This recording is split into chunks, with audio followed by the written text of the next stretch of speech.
Hello, my name is Autumn Brown, and I'm a researcher with Oklahoma State's Oklahoma Oral History Research Program. For our Activism, Art, and Education Oral History Project, today, August 30th, 2021, I am meeting with Serae to discuss her work as an artist in the Tulsa community. Serae, thanks so much for talking with me today. Let's just start by tell me about your early years and how you got into art. Tell me your life story. Okay. How I got into art is basically in my family household. My father is a graphic design artist, painter, and really into hip hop. He's a hip hop connoisseur type of guy.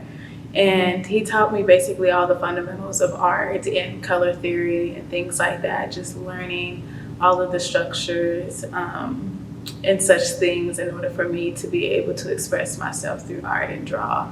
I found myself very interested in art when I took an art class in middle school.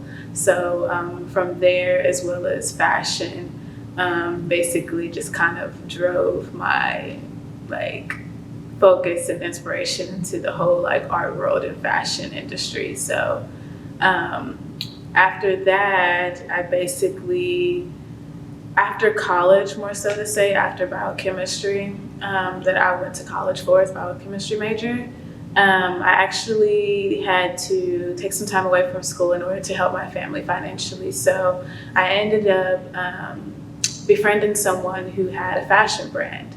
And so with that fashion brand, they had no vision, they had no way of no direction of what they wanted. They had all these ideas, but they just didn't know what direction to go to, what audience that they wanted to reach, what kind of styles that they felt will better communicate with other people. So they asked me for some help because they see that I have a fashion sense and an eye for things. So we went out one day and I was I just need to capture what I see in my head for this brand and help communicate what they feel, what I feel, and what it's just the vibe. So we just went out every day capturing vibes. I started with my cell phone, which was an iPhone 7 at the time, 7 Plus. And so once we discovered that I have this cool eye with the camera, and once we started posting on social media, a lot of people started to take a light to my style of work. And I didn't know that I had that in me kind of thing. I've always took a lot of pictures, but I never understood how impactful they could be just through what my lens was through my eyes. So from there is what kind of sparked my way into photography. Then shortly after, I decided to take some free training courses through this wedding photography company called Epic Photography here in Tulsa, which is kind of worldwide type of thing.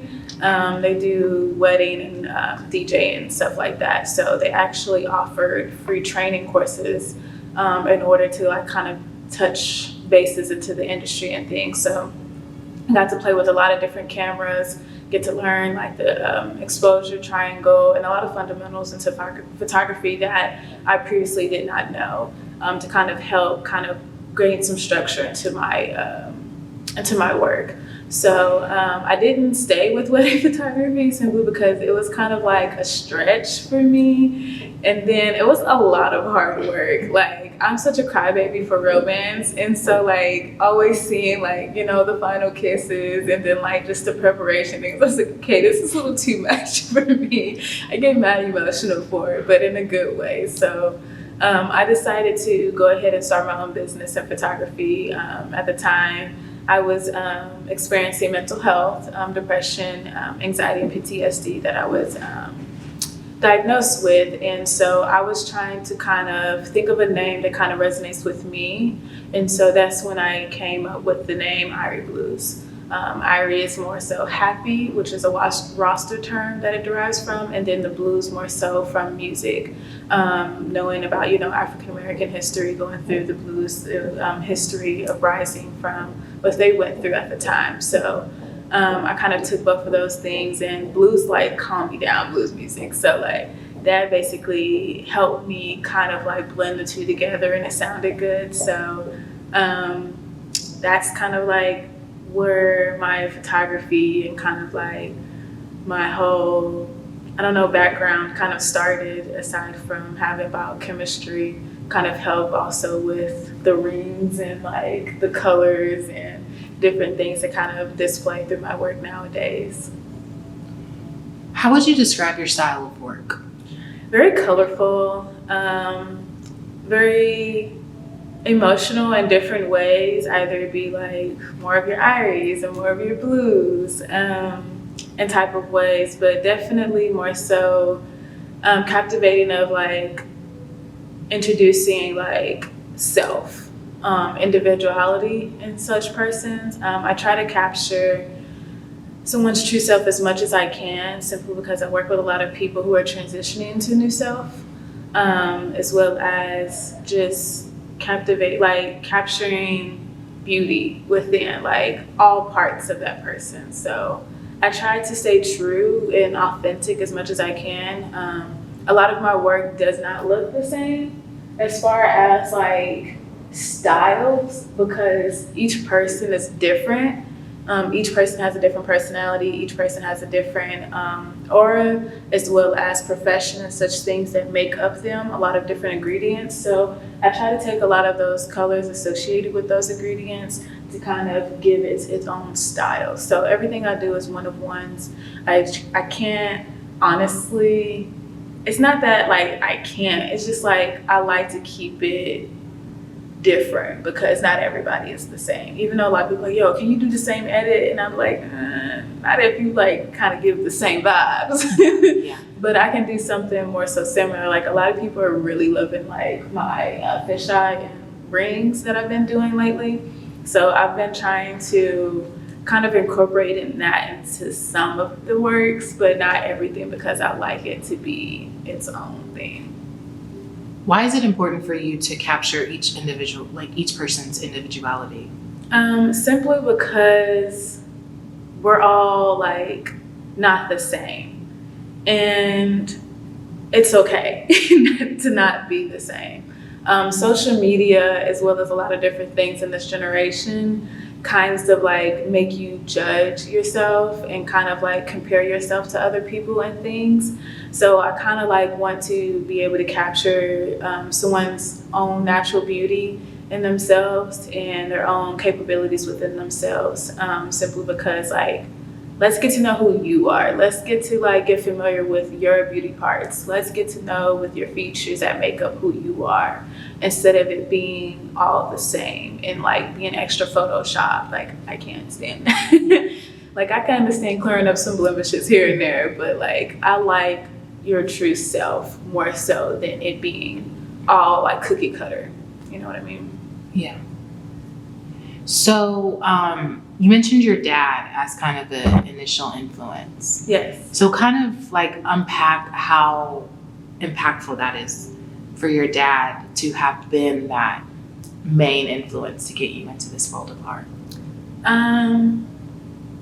It's like that impact has like, without even knowing it, as well as like with my brothers and everything, because like they have their own artistic abilities as well. I feel like if I did not have that kind of relationship with my father, as well as being able to learn those things, I may not be able to communicate my art like I do today. I may have went in a different direction with it, maybe. I would probably be expressed it differently. I would not be associated with colors as much as I would if I didn't maybe go through that direction. My dad is like he loves art. Like no matter like what style of thing it is, like he is truly passionate about it. And so being able to like go in this direction of things, he's able to live through me, and I'm able to like kind of like show him like what I've learned from him in ways that he never saw before. I was very like reservative with my drawing, because I'm a perfectionist, which all artists kind of are, but like it was just like if I couldn't like draw someone's face on point, or I would get so like upset. So like I always try to like just be very perfect at it, but some reason at a time, like I ended up growing out of that and just like being more abstract with things and stopped drawing people. I started drawing like nature and things. I started to just be more free with like painting and watercolor and pastels type of stuff. So I was just happy with the different types of exposure to art, music, especially in my household, which was big. That created a strong bond between me and my father. That's beautiful. Thank you. I love when there are like strong bonds between like daughter and father. Like I'm the same way with my dad. It's like definitely a daddy's girl. Yeah. So that's so cool. Thank you. So you mentioned color and color theory quite a bit of times. So can you kind of unpack what is color theory and how does that come through in your art? In my definition, color theory is more so to say kind of like the understanding of color and its impact on things and its relation to things and people and all sorts of just humanity, sort of say, as well as like in the science form, how like its relation to scientific things, how like the light, when it hits certain things, like it makes a color, which is wild to me, like how that goes, but more so to say just how like it communicates and relates to all things. But what was the other question you asked in that? How does color theory, how do you integrate color theory into your work? Okay, so how I integrate it into my work is more so to say associating the colors with words and its feeling. In graphic design, color theory is highly used in order to help provoke emotion and awareness and attention from the eye. So whatever moves the eye is what basically that color helps provoke that feeling that helps move that eye. So I use a lot of those type of techniques into my work in order to provoke emotion, to provoke exactly the true feeling of what that experience was like through my work. Yeah. So if I were to ask you to walk me through just a few of your pieces on the wall and explain kind of why you use that color. Yeah, for sure. Okay. So your art represented in Philbrook. So kind of talk me through maybe a piece or two and why those colors were important or what they represent. For sure. I guess we can start with the main piece, which is knowledge and struggle. We use my fist here as a representation of bringing together unity, more so since this is a women's portrait series, kind of brings more femininity to that.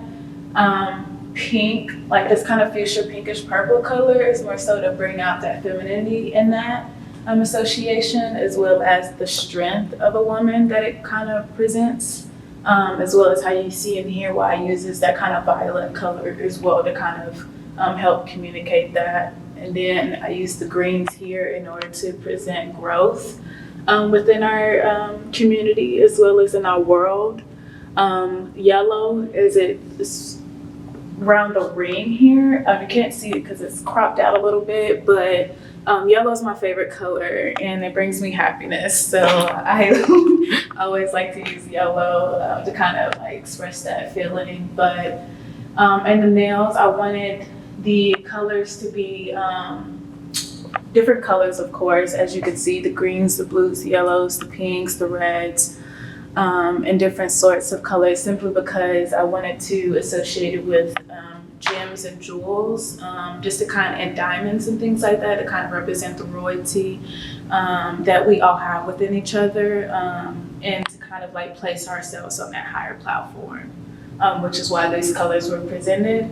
I wanted to have this color of skin, more so really more darker pigment, simply because to kind of bring out the richer tones of skin tone in our culture, as far as what I mean, Blacks, African Americans, Africans, all sorts. I wanted to kind of just bring that richness and kind of still stay true to who I am. And then I have it fading into another color simply because we are all in different shades. So that's why I decided to have it faded instead of it just being all black. And then and of course, like the red in our skin, like especially as if you have Indian culture inside of you, to kind of bring out that kind of communication. And let's see. I love that attention to Afro-Indigenous histories, because like often when we Afro-Indigenous community members are either put into the box of African or Indigenous, but they don't really have their own space to exist. And so I love how you pay attention to that detail. Most definitely. Thank you so much for talking me through that. And then you've got all of the strong women here that you've represented. Yes. So I guess we can go to the next one here, simply because this is Janae Williams, which is a police officer in the public schools district. She was just a Tulsa police officer, but she decided to go into public schools simply because of just like the environment and the struggle as a Black woman police officer was definitely difficult. But so she decided to go into public schools, which was, she was very happy with that choice. But I like these colors, blue and red, simply because, when you see the police lights, you see blue and red in lights. So I kind of wanted to help communicate that through this image in particular, per her profession, and to kind of highlight some colors to kind of highlight who she is as an individual. She has these shades on, and she has this cool collared t-shirt with some Cortezes that she's wearing, which is basically her style as a person outside of uniform. Let's see. You pick one now. Okay, let's do one more. So one thing that stands out is, for the most part, these women are women of color. Yes, ma'am. So tell me about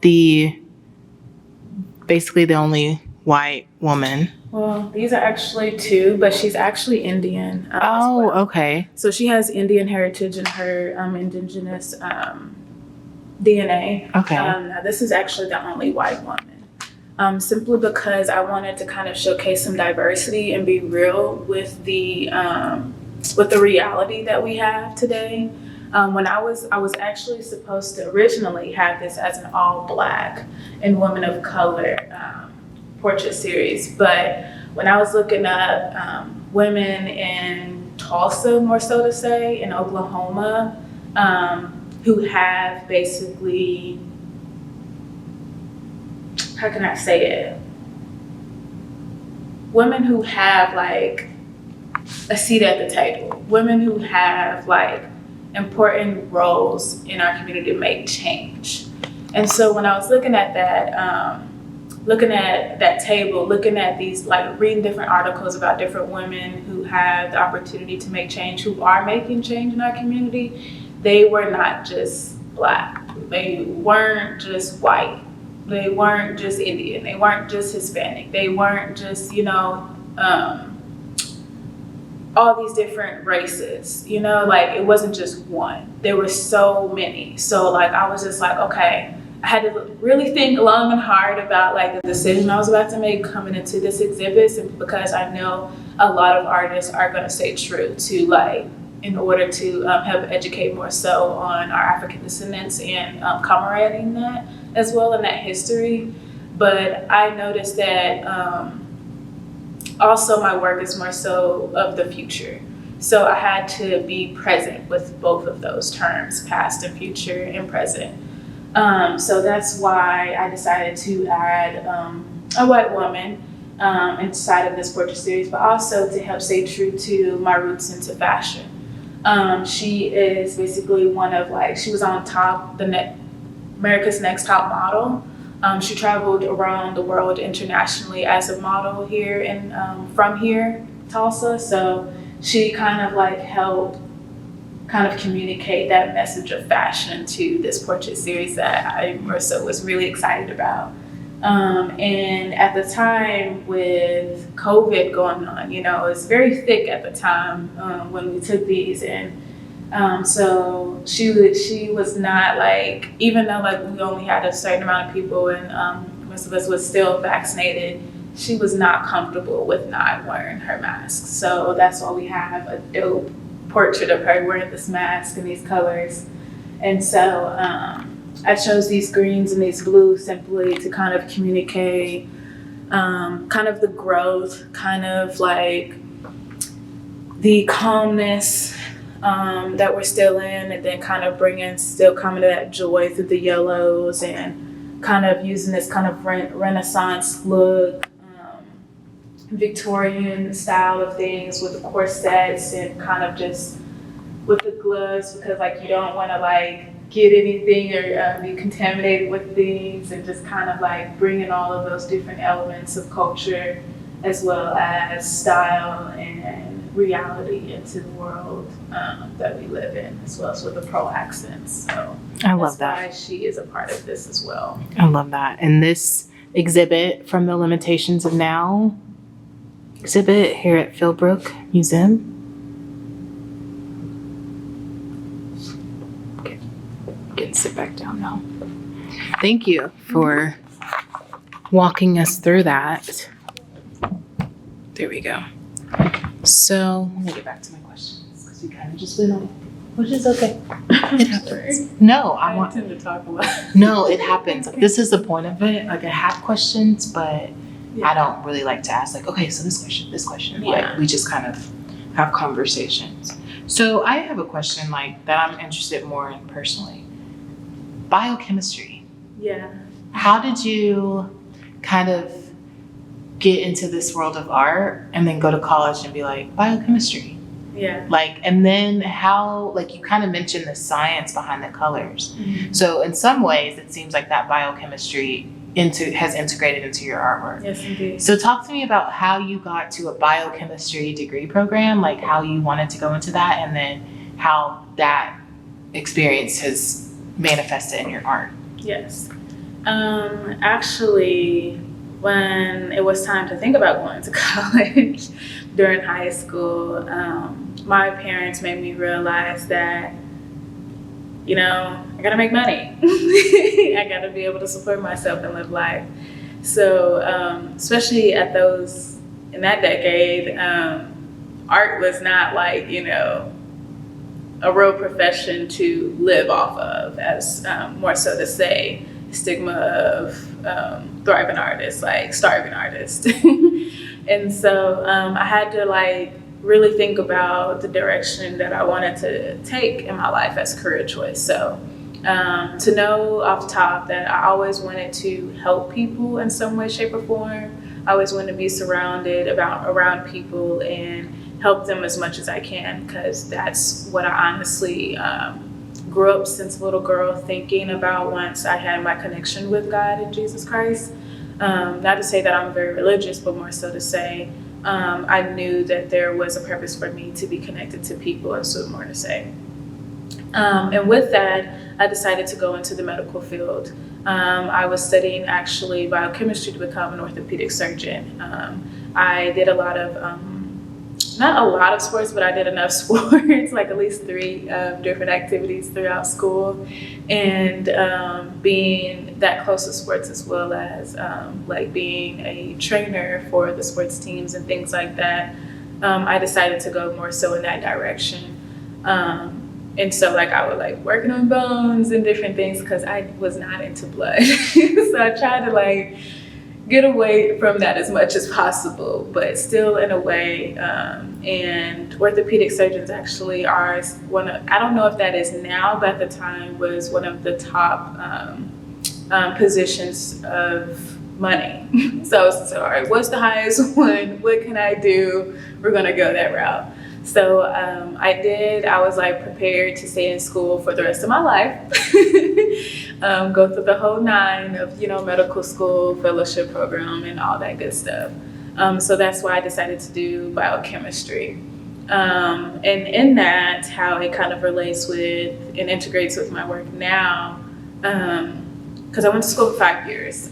I started out at Arizona State University, where I studied biochemistry as well as anthropology, since I knew I wanted to study around the world and things like that, and be more connected to the source of God in some sort of way. Like I wanted to do a lot of research to kind of find that. But biochemistry was a lot of work, so I had to more so focus on that. But from Arizona State, I transferred back to Tulsa, which was Tulsa Community College, and then I ended out at University of Oklahoma.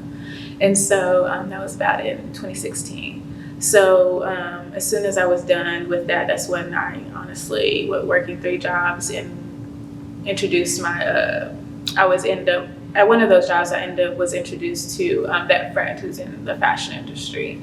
And so, but how this integrates with my work now today is simply because, like, since I was always associated myself with colors and fascinated with those things, when I was always having my lab experiments and things like that, like I was always like psyched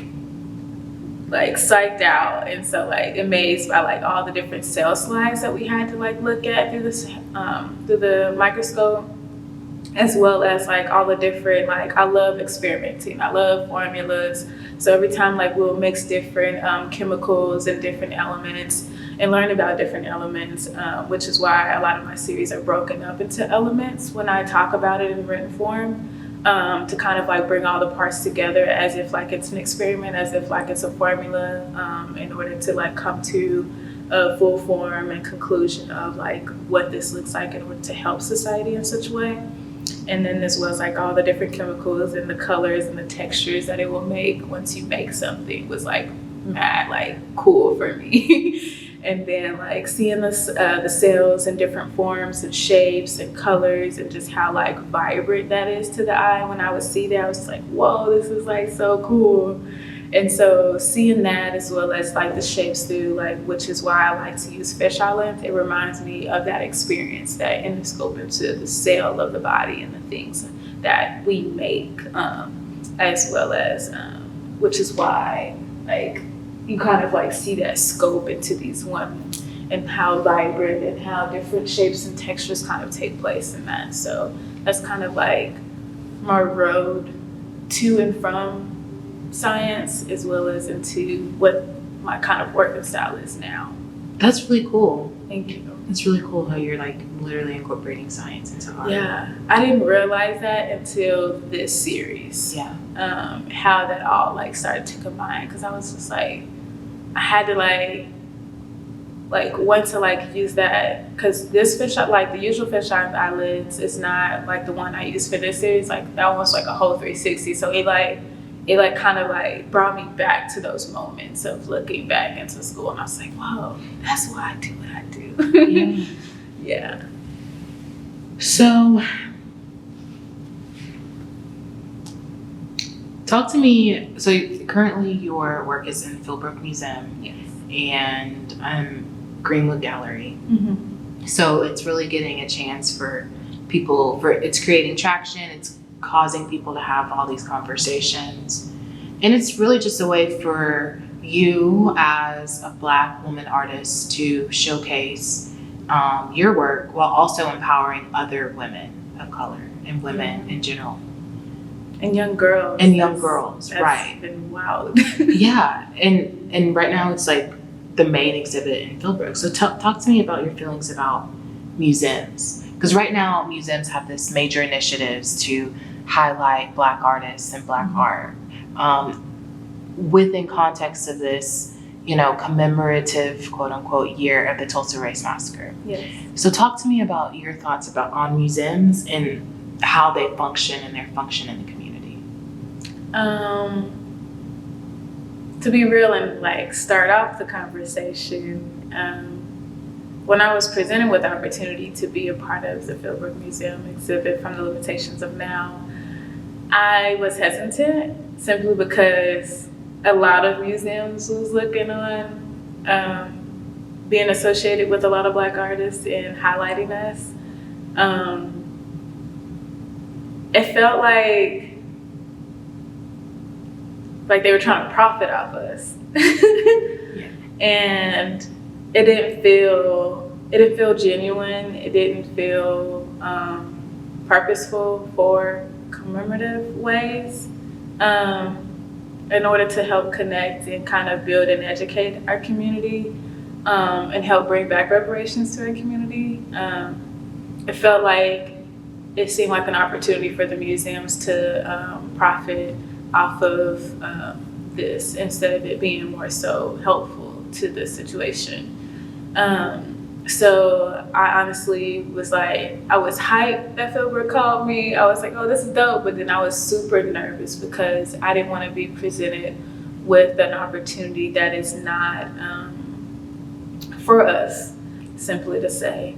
But when Sarah got more in depth with me in a face-to-face meeting, then I was like, okay, I see that there is more so long of an impact than it was, because I was so tired of the one day, one thing type of shit. Like, excuse my language.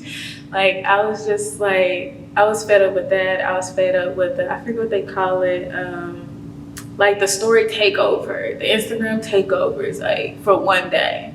Like, this ain't just one day.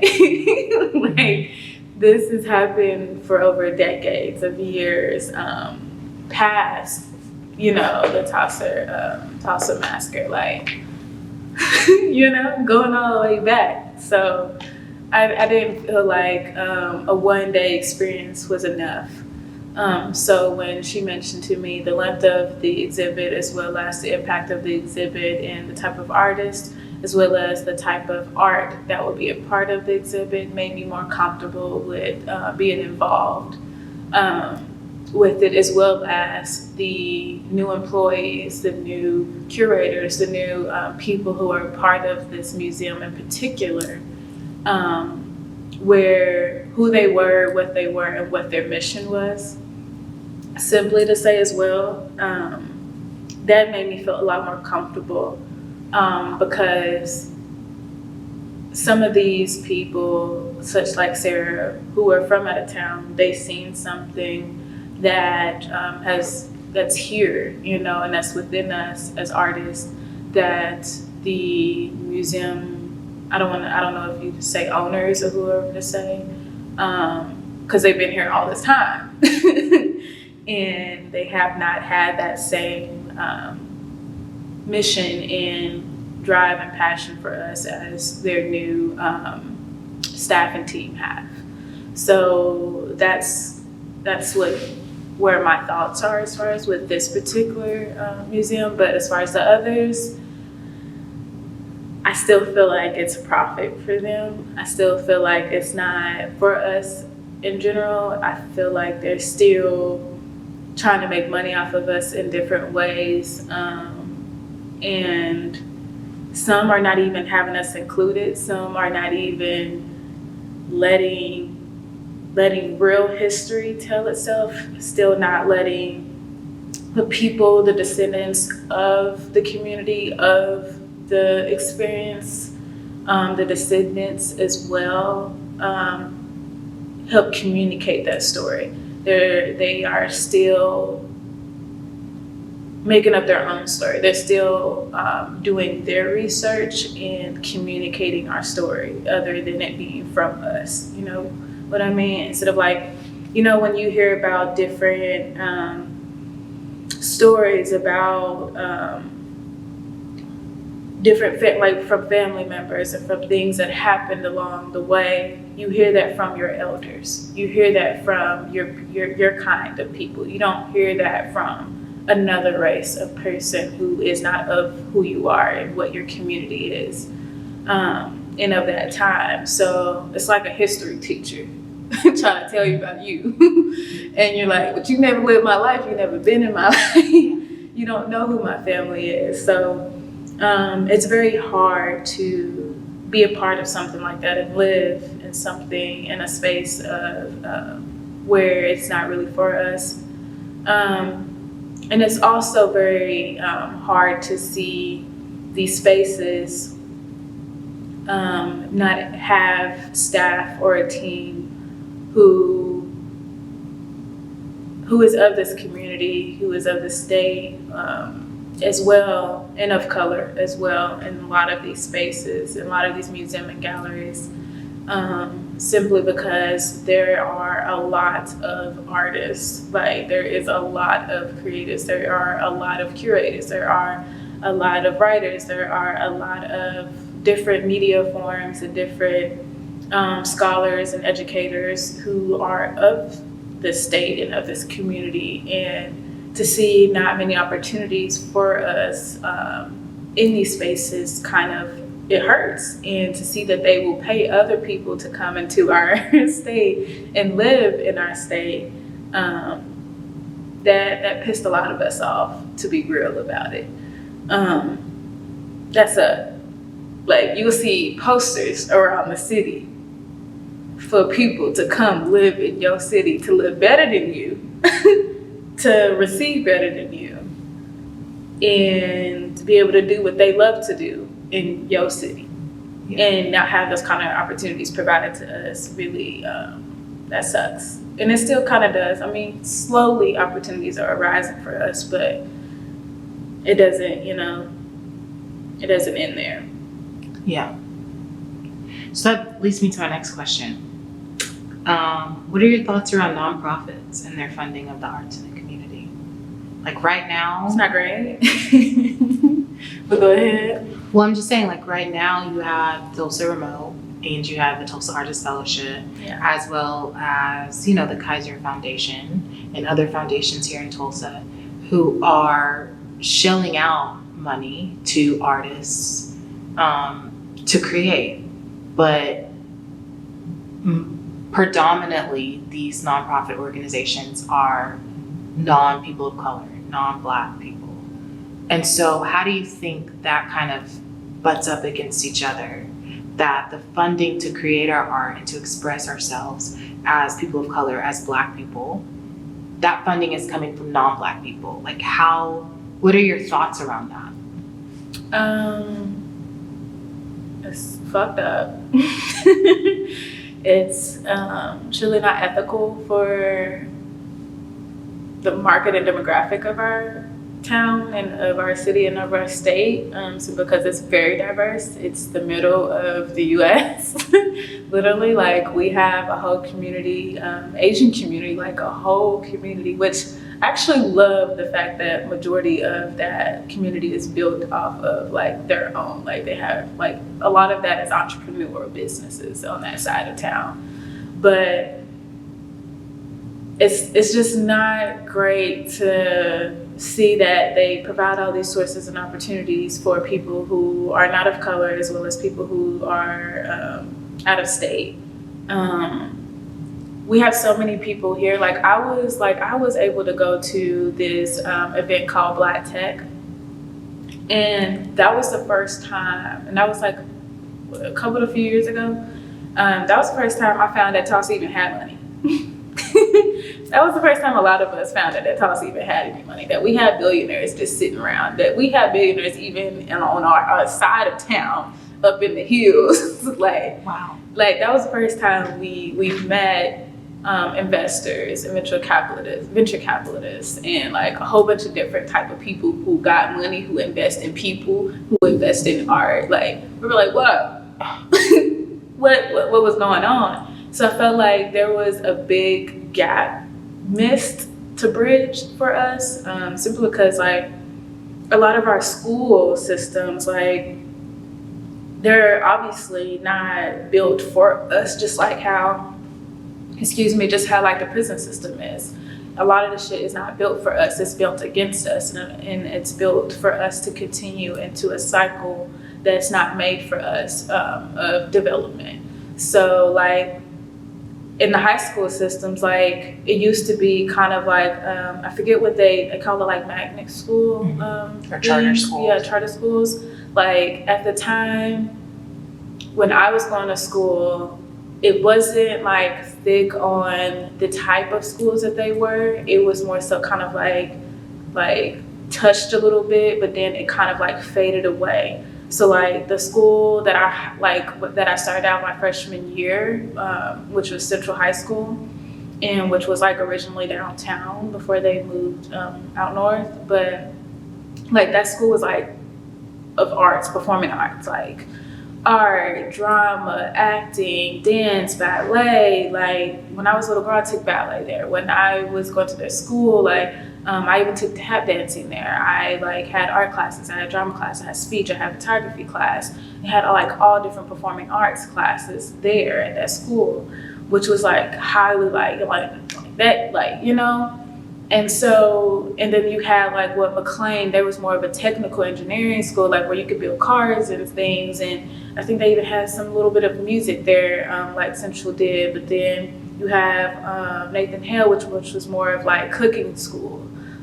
You had your preparatory schools, much more, and like Booker T, which was more of like more education.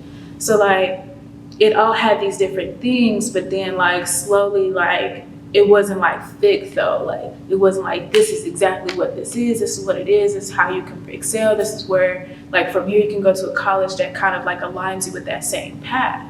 Like it didn't provide those type of opportunities of development and growth like many other states do. And so eventually, like especially when I got out of high school, like now you don't even hear about a lot of that stuff no more. They don't even teach that kind of stuff no more. Like it's not there. And so from there, I feel like that's where they fucked up. And then to the next thing, as far as like providing different opportunities for us to get into college with these type of different programs that we're interested in, and even just hearing about it, having more open discussion at these schools about opportunities in different professions in order for us to live, instead of it being so hard, you know, for us to like do what we love to do or interested in. We always had to think about, okay, what else can we do? Like me, I had to end up going into the medical field. Even though that's an amazing profession and that's always needed, but a lot of people have to struggle. A lot of people had to take jobs in industries like manufacturing jobs where they had to just like work like a dog and working in conditions that are like, you know, not healthy. Like my dad had to work for a bus plant. He couldn't do art no more. He had to work for a bus plant in order to provide for my family. And so like working in those hot conditions where they weren't air conditioned, where there's metal just coming into your lungs and things like that, where like things just aren't safe. So I feel like there was just a lack of purpose and intention for the development of our community and kind of keeping it separate. And so when all of those different people who had different opportunities than we did in different states, they got to experience what it looks like and what it feels like to work in a profession that they desire, and then come to a state, you know, who provide the funds for them. Those kind of things suck to see. But from that, and then just after finding out that there was all this money, but then still did not see enough impact of continuing providing resources and education. So say like, even though all this money is here, say that you have all these creatives and all these people of different professions, not even just of the art industry, just other industries. So to say like music, health, and all different, like health is always, for some reason, like they have like different programs through Tulsa Tech and different things, but there's not enough programs for development to these career choices in our community in order to provide more jobs, to provide more spaces for us to develop, and as well as even in the food industry and horticulture and things like that. There's just not enough resources that are ethnical for our groups. So I feel like that's how I feel about the whole situation. It's not enough, and but there's enough money and there's enough people in place to make those decisions. to help develop and grow our city, because that will bring a lot of unity. That will bring a lot more peace. That will bring a lot more money generating from our state, not to our state. You know what I mean? So, like, because there will be more jobs, there will be more businesses, there will be more entrepreneurship, there will be a lot more things happening in order for our state to thrive, our people to thrive, because the people make up the state. And that's what a lot of people are forgetting. But then that's why they're trying to bring in other people to the state that drives this, because they see that there is a lot of potential in the arts and music industry that's making, since it's a whole worldwide new thing in order to develop from, since that's kind of like all we have since the pandemic. You know, we're all sitting in our homes and we all are touching back base with our true selves and our true identity, as well as our true passions and desires. So we have time to do what we love, and so we're in a space in a new world where creativity is thriving. I love that. And when you say it's not enough, do you mean, like, from what I'm gathering from what you're saying, it's like you have Tulsa natives who are creative. Yes. They're in the arts, they're in music, they're creative in their own rights. Yeah. And rather than funding their dreams and keeping the money here, Yeah. you're funding people from everywhere but here to come in and do the same work and have access to the same things that you could be giving to people who are already here. It's like you don't need to outsource artists. Yes. When you already have artists here who are capable, like even without the education, as far as college education, university education, they all are developed in ways that true creator source has given us.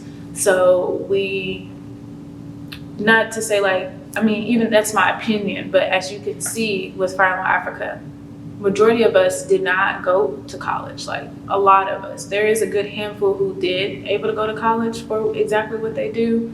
But a lot of us, we as content creators, we as artists and musicians, we all developed our own talents and our skills. And to be, you know, a part of such thing, it's wild. Yeah. To be able to see as an example of what that looks like in the capabilities and the talents and the gifts that we have on such levels. Excuse me. When I talk a lot. Excuse me.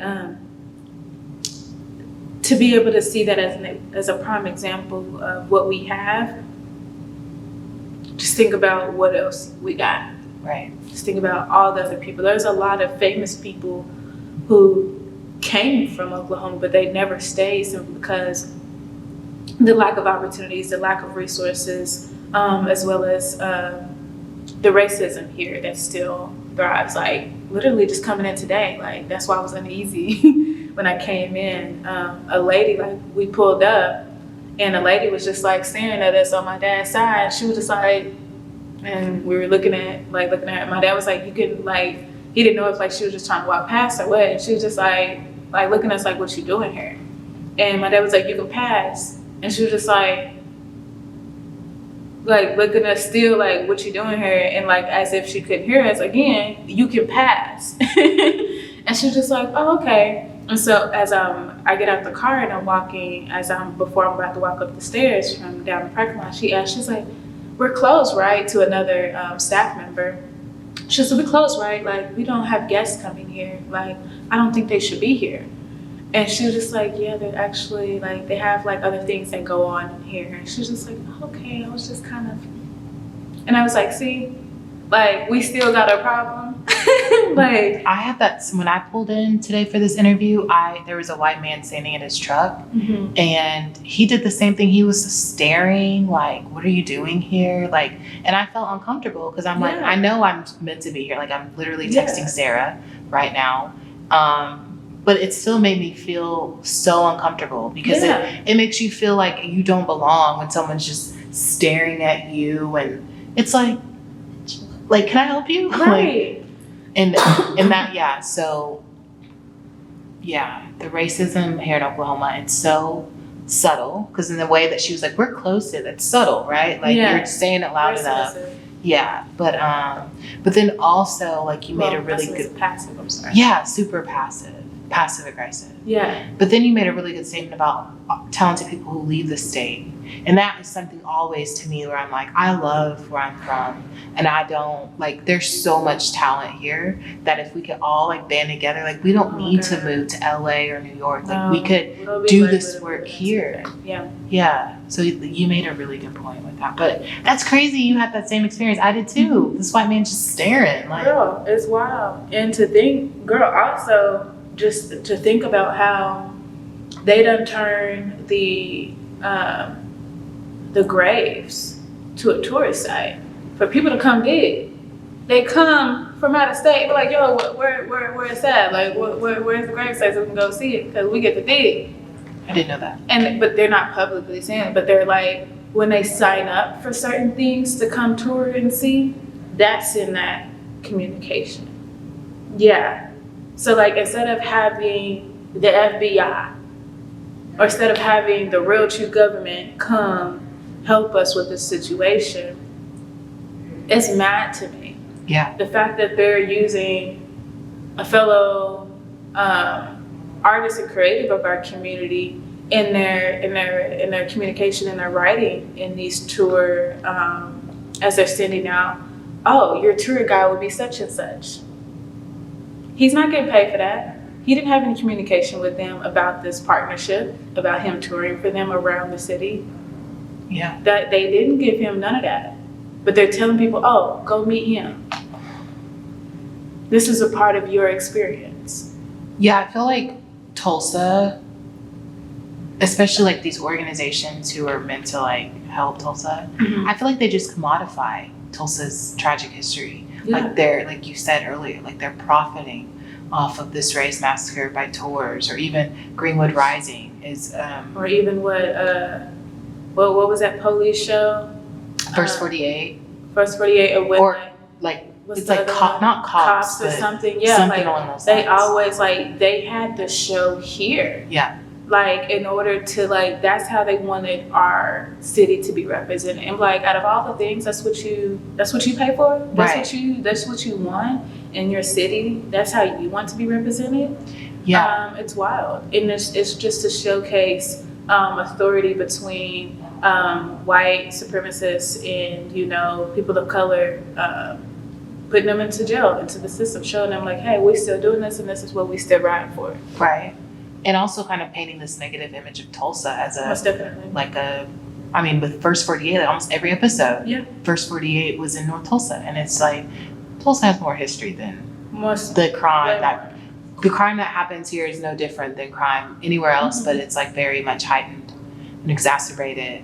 And to me, it's like it's a pigeonholing of Tulsa's history. No, they literally Like they're I mentioned, continuing to profit off of Black bodies. Yeah, they continue to do that in order, like, that's why the system has made its way, like, for us not to have the opportunities to school, as well as start shutting down a lot of the elementaries on the north side and, like, basically combining into one, like massing all of us into one, to where it's harder to learn. It's harder for teachers to be able to help teach all of these kids who all have different household conditions, simply because of the lack of resources and jobs that we have for these parents to be able to provide for their children. Like, it's wild to me that that's there, because that's what makes our crime go up. These children, they don't have a way. They go to the streets because that's the only way they're gonna be able to help provide for the household. It's the only way, like, if their parents not making it enough, like, they're doing their best that they can, it's time for them to come up next, and this is just through school. So you gotta do better. They gotta do better too. So how does your art kind of advocate? So we talked about all these things wrong. And so how does your art kind of advocate against that, or challenge the status quo happening here in the city? Most definitely. These different women represent different power roles in our community in order to help provoke change, in order to help other children see what that looks like. to say like, oh yeah, you can be a teacher, or you can be an engineer, or you can be like Bailey Perkins, who is the director of the food bank, Oklahoma Food Bank as well. And she's a Black woman.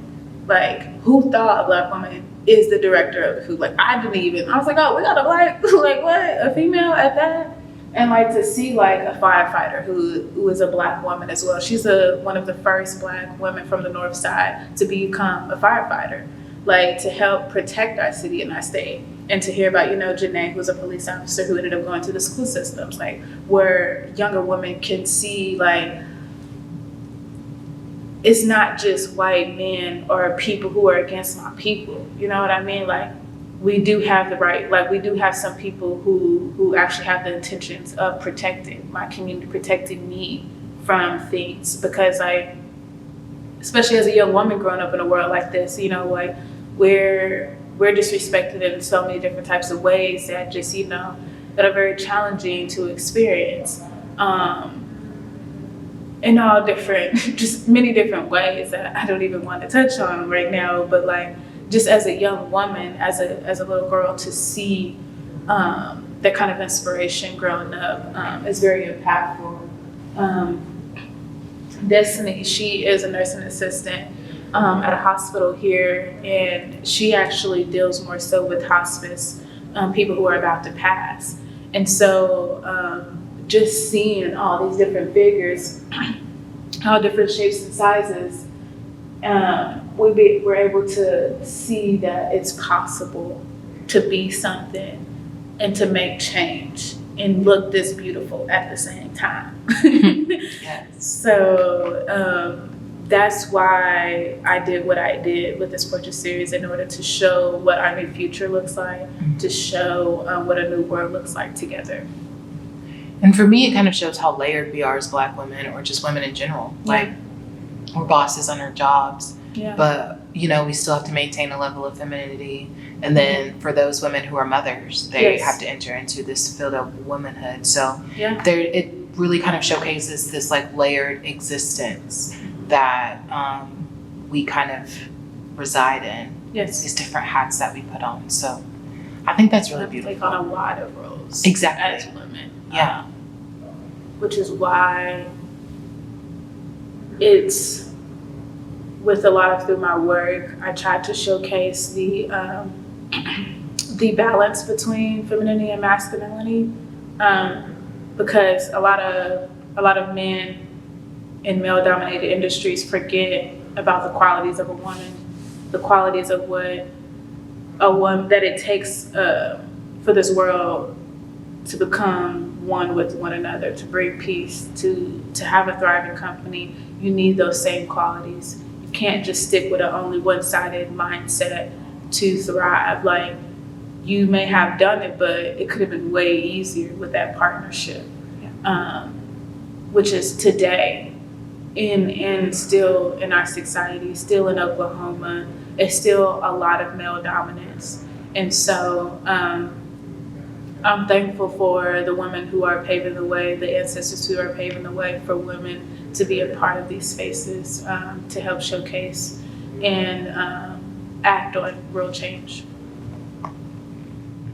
How would you define, would you consider your art a form of activism? At first, I did not, simply because I didn't know if people were really going to like understand or see. Like, I was just like doing it simply because that's just how I feel.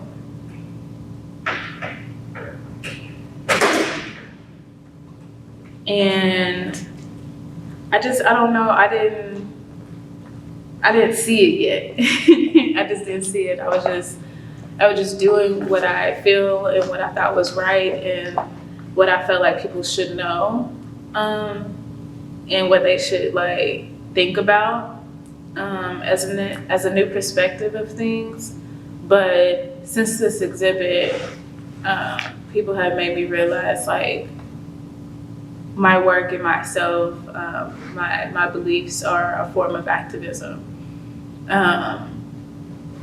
that made me feel good because that helped me realize that I am impacting in positive ways that I always imagined, but not in this way. So that made me feel good and made me feel more powerful, for sure. Yeah. So, what do you want people to know about you? What do you want people to know about Tulsans, specifically the Black community here in Tulsa, even more specifically this Black arts community in Tulsa? What I want them to know about the Tulsans in our community, what we're all about, what we're all here for, what we thrive to have is that we thrive to have unity. We thrive to have community where there's development of entrepreneurship to thrive, that we here for each other. Like, even though like it's just like family ties and things. Like, you know, we have our difficulties, we have our differences, but we all are like, we're all here for each other in different ways, shapes, and forms. And so just to see that, like, and to know that like we're very open still at the same time. So like, I want them to know that like we're dope ass people. We are we are excellent. We are the descendants of Black Wall Street, which is just amazing blueprint that shows what a thriving community looks like. I definitely want people to know that we are that and that we will get back to that, whether it takes our government or not. With the help of our government or not, we're still going to make it happen. And to know that there's love here, even though there was pain here as well. That as well as for like myself, that we are what it looks like to rise, you know, and in different ways, and shapes and forms and sizes. So that's kind of like what I want people to know about us, that we're an example of what it looks like to rise. And what do you want people to know about you? Same. I go through a lot of challenges in different things in order to be where I am today. And even though I may fall sometimes, even though like people may see me not always up, you know, because that's like what a lot of people always look up to people for, or always look to people for, is that they always up. And I want to be able to like, I just want people to know that, you know, like I'm human and that I want to be known for that. I still rise to my same mission, and the same thing is to help exchange information on world peace. So, yeah. Thank you so much, Serae, for talking with me today. For sure. Do you have any lasting words that you want to? Know that I just thank my dear friend for like having me here, and hope and thanking to want to know about like what I'm about and what this is about, my part in my community and what we're experiencing, and like helping expand and tell our truths and what we can do to help make change. Well, thank you so much, Serae, for talking to me today.